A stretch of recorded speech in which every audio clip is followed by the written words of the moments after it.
Ang init nga kape, inubanan sa mainiton nga kamuntagon.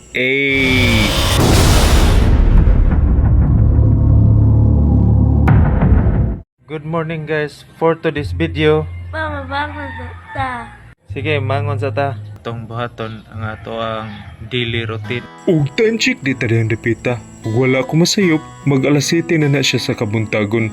Nadugay ta sa pagmata tungod sa ka-peaceful sa atong palibot ug kapresko sa hangin nga atong matagamtaman. Mao nang wala ta kabantay nga udto na di ay. Mga basic ra gyud nga mga trabaho nang atong matrabaho matag adlaw. Medyo makaana ta nga balik-balik pero mao na gyud ang realidad. Isip usa ka amahan. Makahinumdum lang ko sa bata pa ko nga kada buntag magsigi og yaw-yaw ang akong inahan. Labi na gyud og dugay ta makamata. Nah, yaw-yawan dayon ta. Kay naistoryahan naman gyud to ni.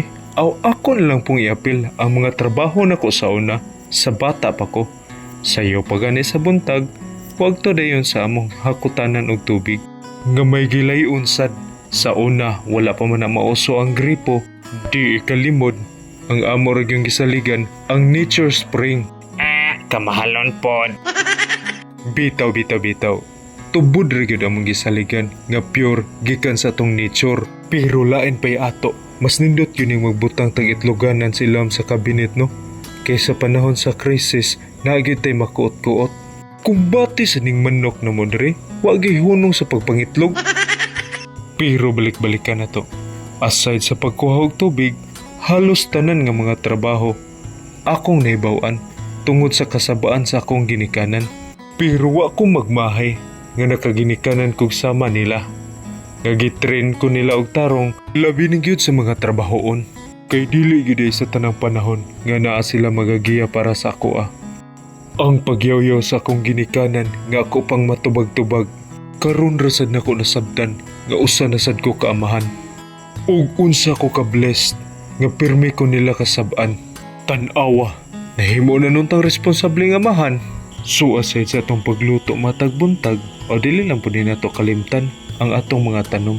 Kay maura ba ni primerong sugo sa atong partner nga ang iyang mga tanom atong ampingan. Baon ng kada adlaw gini nato bisbisan, bahalag hasol na kay tanan. Sa una, di ko ganahan na ni, pero karon ganahan naman hinuon. Mao na gid siguro nilang ingon nga padong na gyud pagkaguwangon. Pag human na itong pamisbis niya, aw dili man mahimo nga dili po nato atimanon ang atong kagalingon. Kay sige biyatag kaon, pahilti sa podtapod kay maubya na uso karon. Atong sabayan ang bagong generation harong ingnong gwapo ta. Wapo si mata. Aw, atong banatan para ta panington. Wa ra damhao nga pahuman naman dayta.